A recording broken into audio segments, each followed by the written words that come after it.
नमस्कार। स्वागत है आप सभी का। आज जो बात हम करेंगे वो है प्रपोजिशन के बारे में। और प्रपोजिशन के बारे में मैं आपको बताऊं कि प्रपोजिशन एक ऐसा खेल है जिसको जब कभी भी आप पढ़ते हो प्रपोजिशन को तो उसको एक तरीके से पढ़ना पड़ता है। जी हाँ, हम बात करेंगे प्रपोजिशन की। प्रपोजिशन, ठीक है। प्रपोजिशंस की बात करेंगे तो प्रपोजिशंस को पढ़ते समय हमें ध्यान रखना है। पहली बात है कि हमें जो है वो प्रपोजिशन जो है वो किस तरीके से पढ़नी है। तो हमें प्रपोजिशन के यूसेज जो है वो हमें पता होना चाहिए कि यूज किस तरह से होता है। जैसे अगर हम बात करें एट की बात करें तो एट का प्रयोग जो है वो प्लेस के लिए भी होता है, टाइम के लिए भी होता है, ठीक है। किसी फेस्टिवल के लिए भी होता है, ठीक है। फेस्टिवल के लिए भी होता है। इस तरह से अलग अलग परिस्थितियों में एट का प्रयोग जो है वो किया जाता है। उसी प्रकार हम अगर ऑन की बात करें तो ऑन का प्रयोग जो है वो डेज के लिए भी किया जाता है, ठीक है। डेट्स के लिए भी किया जाता है, ठीक है। और फेस्टिवल के लिए भी जो है वो किया जाता है। तो ये सारी परिस्थितियां हैं। पहली बात तो हमें ये यूसेज जो है वो आना चाहिए। ये हमारे पहला तरीका है पढ़ने का। दूसरी अगर हम बात करें, दूसरी तरह से अगर हम देखें इसे कि और हमें क्या पढ़ना चाहिए, तो 2 नंबर पर मैं बात करूंगा। यहाँ पर हमें फिक्स प्रपोजिशंस का जो है वो नॉलेज होना चाहिए। जैसे फीड ऑन जो है वो फीड ऑन, ठीक है।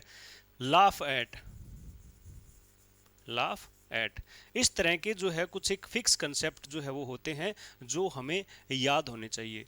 इन दो चीज़ों के याद होने के बाद हमें क्या करना पड़ेगा, कुछ एक चीज़ें और ध्यान में रखनी है। वो क्या है, एक रेगुलर प्रैक्टिस। जी हाँ, एक रेगुलर प्रैक्टिस जो है अगर हम करते हैं, ठीक है, प्रैक्टिस जो है हम करते हैं तो हम इजी वे में इसको पढ़ सकते हैं। रेगुलर प्रैक्टिस जो है वो जरूरी है। और कब तक चाहिए, यानी अब कितने दिनों में आप तैयार कर सकते हो प्रपोजिशंस को, तो इसका कोई भी ये नहीं है कि आप 3 दिन 4 दिन में कर लोगे। जी हाँ, सामान्यतः इंग्लिश ग्रामर के ऐसे टॉपिक है जैसे टेंसेज है, एक्टिव पैसिव नरेशन है, जिनको एक बार अच्छे से पढ़ लो, अच्छी तरीके से पढ़ लो तो वो अच्छे हो जाते हैं। लेकिन प्रपोजिशंस जो है वो एक ऐसा टॉपिक है जिसे एक प्रॉपर प्लानिंग के अकॉर्डिंग जो है वो, ठीक है, प्लानिंग के अकॉर्डिंग चलाना है हमें। और हमारा प्लान क्या होगा कि वर्तमान में हम जैसे ही रीट से फ्री हुए, हम सेकंड ग्रेड और जो ग्रेड थर्ड के एग्जाम में जो अपीयर हो रहे हैं, तो यहाँ से अभी से शुरू करिए। हर रोज फिक्स प्रपोजिशंस को जो है वो याद करना शुरू करिए। हर रोज आप इनकी इसकी जो है वो रेगुलर प्रैक्टिस करिए, 5-10 मिनट जो भी है। शुरुआत में आपको थोड़ा ज़्यादा टाइम देना पड़ेगा, उसके बाद आप है ना प्रॉपर वे में उसको रिवाइज कर लोगे। यहाँ पर मैं आपको बताऊं कि जो है वो रेनन मार्टिन की जो बुक है उसके अंदर 88 नंबर से 93 नंबर की प्रैक्टिस है। वो बहुत ही ज़्यादा इफेक्टिव है। उन्हें ही पढ़िए आप, उन्हें ही पढ़िए एक बार के लिए। वहाँ पढ़ते समय हमें एक बात ध्यान में रखनी है कि जब हम रेनन रेनन मार्टिन की बुक पढ़ते हैं, ठीक है, रेनन मार्टिन की बुक के अंदर प्रपोजिशन में हम पेज एक्सरसाइज नंबर 88 से 93 जब हम पढ़ेंगे तो हमें क्या ख्याल रखना है, हमें ये ख्याल रखना है कि जो प्रपोजिशन का यूज है, प्रपोजिशन का जो प्रयोग किया गया है, ठीक है, वो किसके साथ किया गया है, ठीक है, किसके साथ किया गया है। जैसे मान लीजिए ये कोई भी सेंटेंस है, ठीक है, why are you, why are you laughing space me, ठीक है, ठीक है, why are you laughing space me. अब यहां पर हमें पता है कि यहां पर जो प्रपोजिशन आएगी वो लाफ एट होता है। क्या होता है, एट। तो लाफ एट इस वर्ब के साथ जुड़ा हुआ है, इस वर्ब के साथ जुड़ा है, ठीक है। दूसरा देखिए, she is afraid of dogs, she is afraid of dogs. तो यहां पर अफ्रेड जो है वर्ब तो हमारी ये आ गई, अफ्रेड जो है वो क्या है, अफ्रेड जो क्या है एडजेक्टिव के सेंस में इस वर्ड के साथ जुड़ी है। तो यहां फर्क क्या आया कि कभी तो वर्ब के साथ कनेक्ट होती है, कभी किसके साथ, एडजेक्टिव के साथ, कभी नाउन के साथ। इस तरह से अलग अलग परिस्थितियों में हमें याद करना है। पहले हमें क्या करना है, 88 से लेकर 93 में क्रम वाइज हमने आंसर की में देखकर पहले 88 नंबर प्रपोजिशन को आप फिल कर लीजिए और उसको अच्छे से याद करिए। अच्छा लगेगा आपको पढ़ के। उसके बाद 89, 80, 90, 91 इस तरह से करके फिल करिए, फिर उनको याद करिए। याद कैसे करना है, हमेशा यही चीज याद रखिए, बस इतनी ही, laugh at laugh at laugh at, इतनी बार पढ़ लो कि जो है वो आपको जो है ये फ्लुएंसी में आ जाए। जैसे afraid of, feed on feed on, ठीक है। जैसे अग्री विद भी होता है और अग्री एट भी होता है, एंग्री विद और एंग्री एट दोनों होता है, ये भी ध्यान में रखेंगे। जैसे जैसे 88 से आगे बढ़ेंगे तो हमें परिस्थितियां कुछ ऐसी मिलेगी कि एंग्री विद और एंग्री एट। तो एंग्री विद समवन होता है, आप हमेशा ध्यान में रखिए, जो है वो एंग्री विद जो है वो समवन होता है, ठीक है। समवन का मतलब कोई व्यक्ति विशेष होता है, और एग्री एट समथिंग होता है, टीएच लगेगा, एग्री एट समथिंग। तो ये भी आप एक प्रैक्टिस याद रखेंगे। यहां प्रैक्टिस करने के साथ साथ हमें जो है एफ.टी. वुड की जो बुक है उसके अंदर हम देखेंगे प्रेपोजिशन के यूसेस, ठीक है, वो पढ़ने हैं, वहां से थ्योरी पढ़िए। अब हमें एक बात क्लियर हो गई है कि अगर हमें ग्रेड सेकंड के लिए या फिर ग्रेड थर्ड के लिए प्रेपोजिशन पढ़ना है तो रेनन मार्टिन और एफ.टी. वुड की बुक को प्रेफर करेंगे, हमें कुछ ना कुछ इजी फील होगा।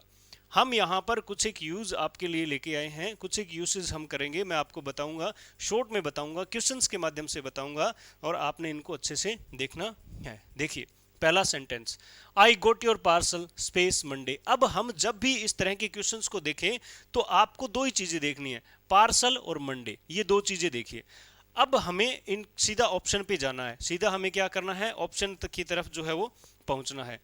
देखिए आई गोट योर पार्सल, मुझे आपका पार्सल मिला मंडे। अब मंडे जो क्या है, अब आपने ये याद रखना है, it is the name of a day, name of a day. अब दिन के नाम से पहले क्या प्रपोजिशन लगते हैं, तो एफ.टी. वुड बताते हैं, हर एक किताब आपको बताएगी, एफ.टी. वुड ही क्यों, हर एक किताब ये बताएगी कि जब कभी भी हम डे की बात करें तो हमें जो है वो प्रपोजिशन लगता है, कौन सा लगता है, एक बार वीडियो स्टॉप करके इसका आंसर देने का प्रयास करें, ठीक है। अब जो है वो मैं आपको बताता हूं कि इसका आंसर जो है वो मंडे, डे, जो सिंस जो है वो टाइम के लिए प्रयोग किया जाता है, ठीक है।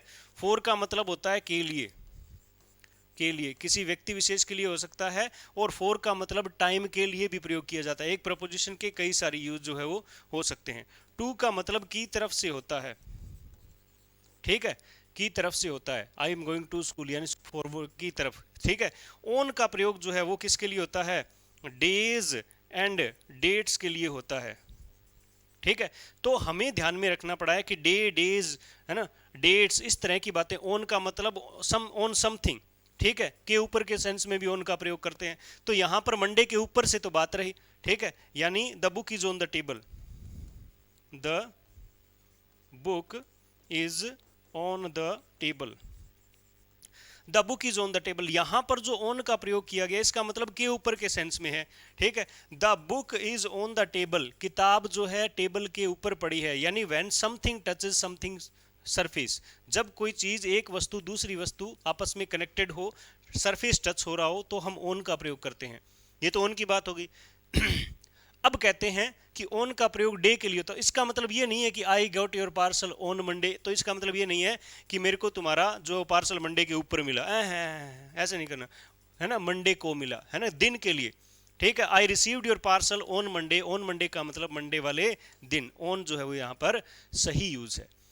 अब हमें पता चला कि ऑन का प्रयोग डेट्स के लिए भी होता है और डेज के लिए भी होता है। और कोई चीज किसी के ऊपर जो है वो पड़ी हुई हो, टेबल जो है उस पर किताब पड़ी है, तो आप on the table, you are sitting on a chair, you are sitting on a at a desk. अब देखिए कई बार ऐसी भी परिस्थितियां आ जाती है, ठीक है, कई बार ऐसी भी परिस्थितियां आती है, ठीक है, यहां पर ऑन चेयर होता है, ठीक है, they are sitting on chair. लेकिन अगर हम देखेंगे इन चेयर, इन चेयर की बात करें तो हमें इस फ्रेज को कुछ ऐसे लिखना होगा, इन एन आर्म चेयर। ये भी बातें पढ़ते रहे साथ में कि अगर हमें चेयर के सेंस में इन लगाना है तो ये फ्रेज भी लगानी पड़ेगी, यानी डिटरमिनर एडजेक्टिव हमें लगाना पड़ेगा, in an arm chair. Arm chair का मतलब जो हत्थे वाली होती है उसके अंदर, यानी जब किसी चीज को कवर कर रहे हो तो हम इनका प्रयोग करते हैं। तो क्या पता चला, डेज के लिए क्या प्रयोग करेंगे, ऑन का प्रयोग करेंगे, डेट्स के लिए क्या प्रयोग करेंगे, ऑन का प्रयोग करेंगे। और उसके बाद हमने देखा कि किसी वस्तु, जब कोई वस्तु किसी चीज पर पड़ी हो तो ऑन के सेंस में हम यहां पर प्रयोग करेंगे, लेकिन इन एन आर्म चेयर, ठीक है। अब एक बात और आती है, स्पेस, जैसे एक किसी गुरुजी ने कहा, ठीक है, गो and seat space your place. ये हमारे सेंटेंस आ गया।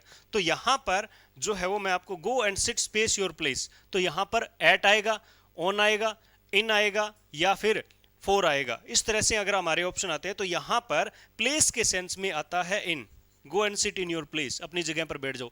अब मन तो ऐसे करेगा जगह के ऊपर बैठ जाओ, तो ओन का मन करेगा, लेकिन इन योर प्लेस एफटी वुड।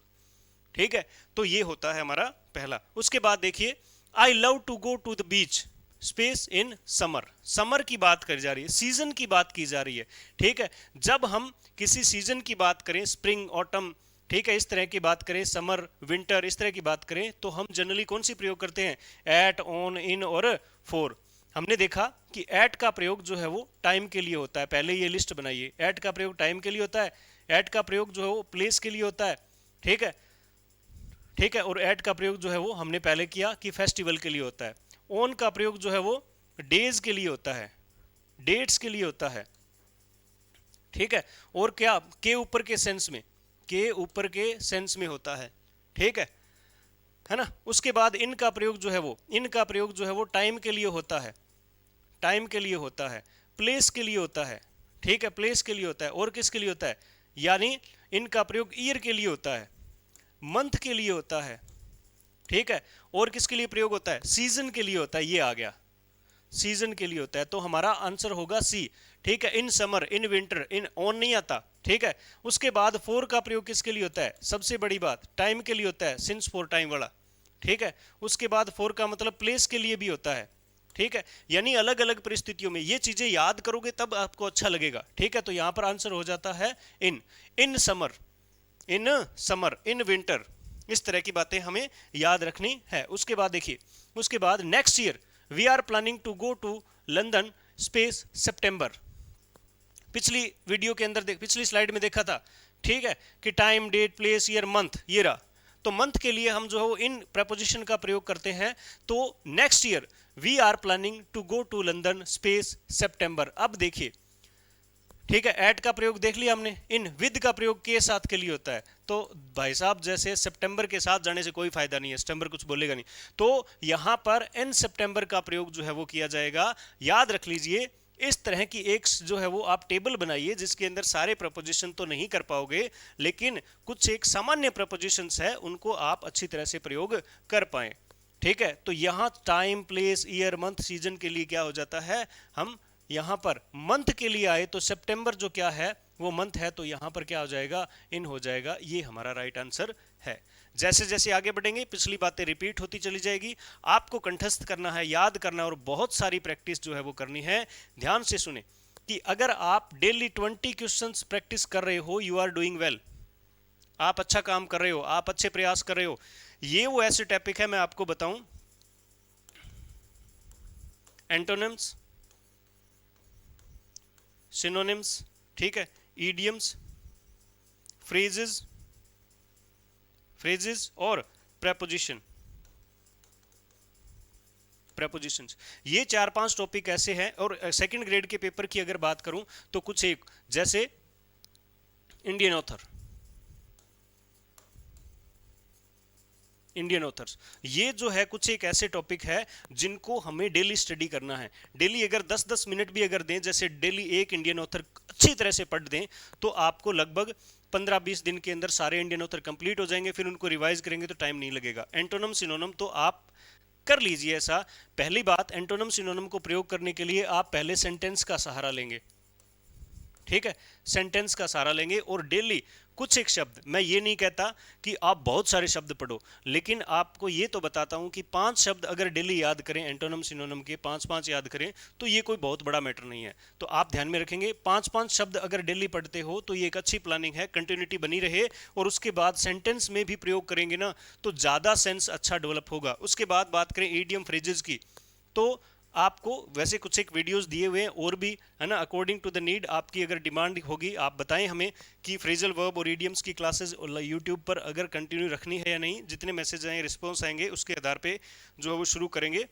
इनको भी अपनों ने डेली के आधार पे पढ़ना है। मतलब अगर 20 शब्द ये पढ़ लेते हैं हम डेली, तो हम एक बहुत अच्छी परिस्थिति में जा सकते हैं। इनमें सबसे पहले आपको रेनन मार्टिन ही कंप्लीट करनी है, बाद में आर एस अग्रवाल कंप्लीट करनी है, ठीक है। लास्ट वाली एक्सरसाइजेज इन्हीं से रिलेटेड है। उसके बाद प्रपोजिशन जो है रोजाना 20 सेंटेंस में आपको बता रहा हूं कि पहले आप सारी प्रैक्टिस करिए। 20 सेंटेंस 88 लेकर 93 जो प्रपोजिशन है वो, और भी बहुत सारी चीजें आप यहां पर प्रेफर कर सकते हो। उसके बाद देखिए, है ना, my birthday is space next month, अब नेक्स्ट मंथ आ गया, ठीक है। आई वॉज बोर्न स्पेस अगस्त 15, अब क्या आ गया, 15 तारीख आ गई, ठीक है। आई वॉज बोर्न, ठीक है, स्पेस 15 अगस्त। अब देखिए, मैंने आपको बताया था कि डेट्स के लिए क्या प्रयोग किया जाता है, डेट्स के लिए क्या प्रयोग किया जाता है, ऑन प्रयोग किया जाता है।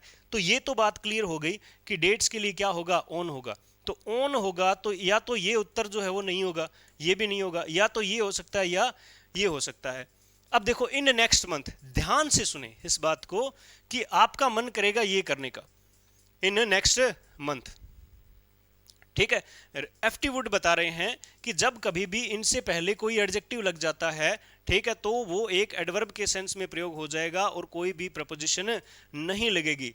तो देखिए, डे, मंथ, इस तरह की बात आ जाए तो अगर यहां से पहले, डेज और मंथ से पहले अगर कोई एडजेक्टिव लग जाता है तो प्रपोजिशन होती है कोई भी नहीं। तो यहां पर आ जाता है, ये उत्तर हमारा सही रहेगा। यहां गलती है, इन नेक्स्ट मंथ नहीं होता, ठीक है, इन जनवरी होता है, नेक्स्ट मंथ नहीं होता। तो यहां पर ये प्रपोजिशन हमारी प्रयोग की जाएगी, याद रखें। उसके बाद देखिए, my grandfather is very old, he was born space 1940।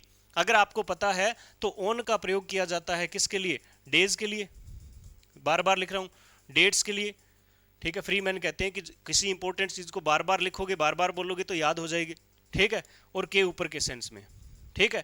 इनका प्रयोग मे के सेंस में होता है, मे क्या, वीक, मंथ, ठीक है, ईयर, और ये क्या है, ईयर है, ठीक है। एट का प्रयोग हमने देखा फेस्टिवल के लिए, एट प्लेस के लिए होता है, एट टाइम के लिए होता है। तो यहां पर इन का प्रयोग हुआ इन 1940, है ना, I was born in 1940, fix तारीख नहीं बताई, ठीक है। तो यहां पर 1940 के साथ है, रहने दो, ये गलत हो जाएगा।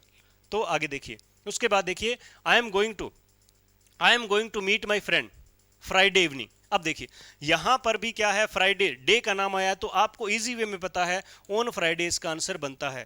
अगर मैं एक उत्तर और दे दूं, आपको ये कह दूं कि ई ऑप्शन जो है हमारा है वो है स्टार, यानी नो आंसर, यानी no preposition will be used, मैंने क्रॉस कर दिया यहां पर। तो अगर ये कर दूं तो बताएं आप क्या करोगे। यहां इवनिंग आया हुआ है और फ्राइडे आया हुआ है, तो कहते हैं कि जब किसी खाली जगह के बाद में डे का नाम हो, ठीक है, तो हम ऑन प्रपोजिशन का प्रयोग करते हैं, ठीक है। फिर कहते हैं खाली जगह के बाद में नेक्स्ट मंडे आया हो, नेक्स्ट मंडे आया हो, यानी पहले एडजेक्टिव हो, तो भी हम क्या करेंगे, तो हम क्रॉस करेंगे, कोई भी प्रपोजिशन का प्रयोग हम नहीं करेंगे, कोई भी प्रपोजिशन का प्रयोग नहीं करेंगे। फिर कहते हैं कि मंडे इवनिंग, अब बाद में कुछ वर्ड आया हो तो भी हम ऑन ही करेंगे, तो भी हम ऑन ही करेंगे, और यही रूल है हमारा यहां पर।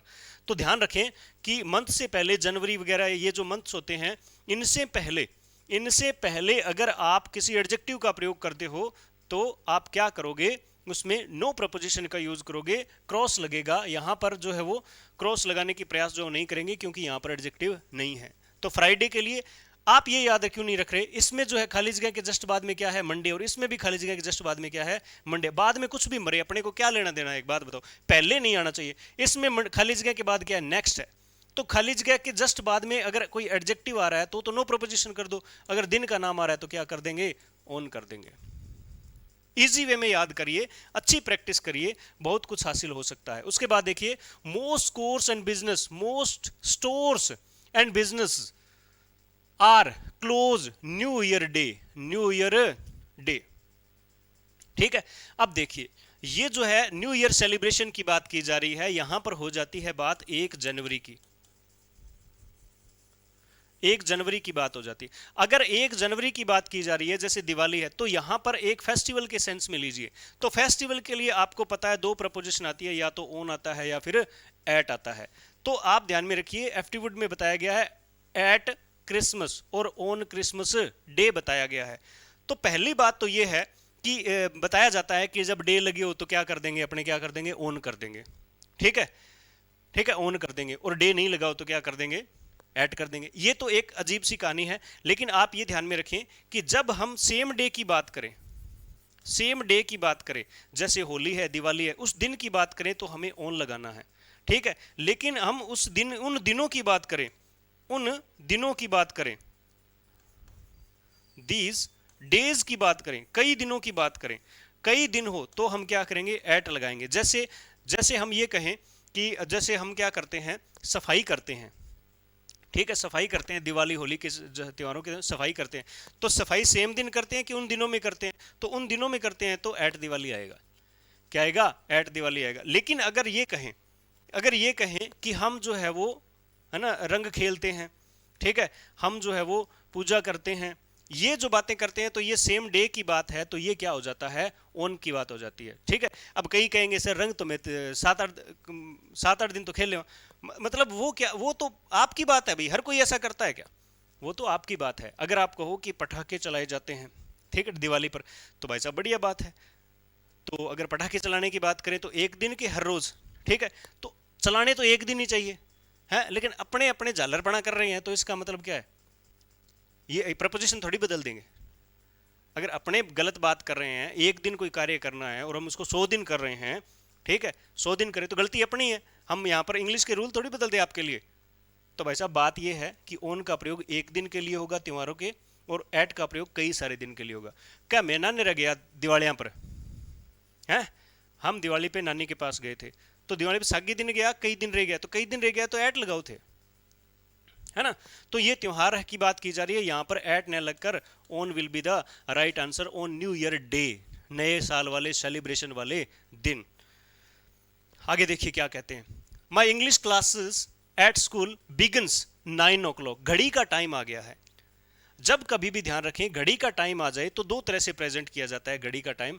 9 o'clock 9 बजे, जब जब आपको घड़ी का टाइम फिक्स दे दिया जाए, का ट्रेन आती है जी 2:45 पे, ठीक है, स्कूल लगता है 9:30 पे, ठीक है, हमारी क्लास शुरू होती है ऑनलाइन जो है, बता दूं क्या, हाँ 3 बजे, ठीक है, 3 बजे शुरू होती है। तो ये सारी बातें की है, घड़ी का जितने घड़ी में बजते हैं ना, जब वो आए तो हम किसका प्रयोग करेंगे, एट का प्रयोग करेंगे। ध्यान रखिए एक बात, मैं टेक्निक बताता हूं आपको कि एट का प्रयोग जब भी करोगे ना, हमेशा फिक्स चीज के लिए ही करोगे। एकमात्र ये एट का एग्जाम्पल है जो फिक्स के लिए नहीं होता, यानी यहां पर एट का प्रयोग कई दिनों के लिए होता है। अदरवाइज प्लेस कर दो ना, देखो एट स्कूल यानी हमारे स्कूल के अंदर, ठीक है, where are you at my office, ठीक है, एट माई ऑफिस, इस तरह से कहते हैं ना, where are you at airport, on airport नहीं होता, एट एयरपोर्ट। अब पता है एयरपोर्ट एक ही अगला वहीं पर जाएगा, तो एट का प्रयोग हमेशा फिक्स टाइम के लिए, फिक्स जगह के लिए होता है। लेकिन इस सेंस में क्या होता है, वो सिर्फ इसी सेंस में वो क्या करेगा, अनफिक्स होगा, फिक्स जो है वो नहीं होगा, ठीक है। तो ये भी टेक्निक आप बताइए कि जब जब घड़ी का टाइम आए तो हमें क्या करना है, एट का प्रयोग करना। अब घड़ी का टाइम कितनी तरह से आता है ये देखिए। अब मैंने कहा कि 9 o'clock शुरू होता है, ठीक है, स्कूल। अब ये कहूं कि at the starting of the class, ठीक है, space the end of the meeting. ये बातें मैं अगर आपको बता दूं कि starting of the class, end of the meeting, तो अपने को पता है क्लास शुरू कितने बजे होती है, क्लास शुरू कितने बजे होती है, अपने को पता है 9 बजे स्कूल लगता है, मान लीजिए 9:35 क्लास शुरू होती है, तो सब सामने वाले को पता है, अरे भाई तुम कब आए, मैं at the starting of class आया, तो कितने बजे आया, 9:35 पे। अच्छा, तुम घर कब चले गए थे,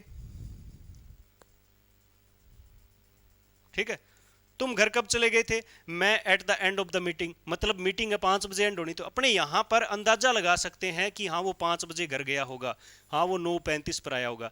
तो ये भी एक तरह का फिक्स टाइम है, तो यहां पर क्या लगेगा, एट लगेगा, at the starting of the class, at the end of the meeting, at the beginning of the class. ये भी परिस्थिति याद रखें कि घड़ी का टाइम बताने के लिए सिर्फ घड़ी का टाइम लिखना 9 बजे, 10 बजे, 3:30 बजे, 9:15 बजे, है ना, आज भी बोला गया था ये सब, तो याद रखें, है ना, there is no time called 9:15, it's 9:15, ठीक है। तो आप याद रखें कि 9 o'clock की बात की जाए, 12 o'clock की बात की जाए, तो ये सारे घड़ी के टाइम है, तो जरूरी नहीं है आपको, ठीक है ना, जरूरी नहीं है आपको ये टाइम दे, कई बार बिना टाइम दिए इस तरह की फ्रेजेस का प्रयोग किया जा सकता है, वहां पर भी एट आएगा। याद रखें, थोड़ा वीडियो पॉज कर लिया करो। Last question, last Sunday space midnight I heard a strange sound. रात को एक अजीब सी कहानी सुनी थी, आवाज नहीं, कहानी नहीं, आवाज सुनी थी। ठीक है, और आपको पता है रात को एक अजीब सी कहानी सुन जाए तो पता है क्या होता है। तो संडे आ गया, पहली बात तो क्या आ गया, संडे आ गया। अब संडे के लिए हम ओन का प्रयोग करते हैं, तो देखिए ओन कहाँ है, ओन यहाँ इन दोनों में है। ठीक है, इन दोनों में। अब मन करेगा ये काट दो पहले, लेकिन भाई साहब लास्ट संडे है, मैंने कहा था डे से पहले कोई वर्ड आ जाए तो नो प्रपोजिशन यूज होगा, तो यहाँ पे कोई प्रपोजिशन यूज नहीं होगी, ये वाला उत्तर बनेगा, ये नहीं बनेंगे, ये बन सकते हैं। अब बताइए मिडनाइट किसे कहते हैं, मिडनाइट। मिडनाइट भी एक फिक्स टाइम होता है, रात के 12 बजे को जैसे कहते हैं कि मिडनाइट बोलते हैं, तो एट मिडनाइट होगा। क्या होगा, एट मिडनाइट। याद रखें बी होगा आंसर, मिडनाइट के साथ एट लगेगा। ठीक है, रात के 12 बजे। अब इसका मतलब है पिछले संडे रात को 12 बजे मैंने एक अजीब सी कहानी सुनी है, अजीब सी आवाज सुनी। तो these are the usage of prepositions. आप इसी तरह से पढ़ेंगे, एक साथ इस तरह से हम जो है वो सारणी बना लेंगे, टेबल बना लेंगे, ये चीजें लिखने के लिए जो है ये कर रहे हैं ना, ये काम करेंगे। नोट्स डेवलप करिए अपने, ताकि कम समय में पढ़ा जाए। उन नोट्स को पढ़ के धीरे धीरे जो है वो धीरे धीरे आप 20 एक क्वेश्चन अगर रोज करो ना तो 10-15 मिनट में हो जाएंगे, और अच्छे खासे क्वेश्चन जो है वो at the end of the exam जो है वो हो जाएंगे। हाँ, धीरे धीरे जैसे आप 200-400 एग्जाम्पल कर लोगे, सेंस भी डेवलप हो जाएगा, और आप इस तरह की परिस्थितियों को जो है वो संभाल भी सकते हो एग्जाम में। इजी रहेगा आपके लिए। ये प्रैक्टिस करने के बाद टेस्ट देना है। ठीक है, अच्छी तरीके से टेस्ट देना है, और टेस्ट जो है वो आपको you can and English academy provide करवा रही है, एग्जाम ओरिएंटेड। और जो है वो अभी हम इसको शुरू करने वाले हैं नेक्स्ट संडे से। तो आप जो है वो यू ऑल आर इनवाइटेड, आप सभी को टेस्ट के लिए जो है वो आपको एक अच्छा प्लेटफॉर्म दिया जा रहा है। जुड़िए हमसे, प्रैक्टिस करिए, सिलेक्शन पाइए, और बहुत अच्छी तैयारी के साथ हमने नंबर जो है वो अपने इंक्रीज करने हैं। टेस्ट आपको बताएंगे कि मेरी कमियां कहाँ हैं, टेस्ट हमें बताते हैं, इवोल्यूशन हमें बताता है क्या कि किस पार्ट पर हमें ज़्यादा फोकस करना है। ये टेस्ट बताएगा आपको, अगर आपको पता नहीं चलता तो हम बताएंगे। ठीक है, डिस्क्रिप्शन देखिए, मिलिए और पढ़ाई करिए। धन्यवाद।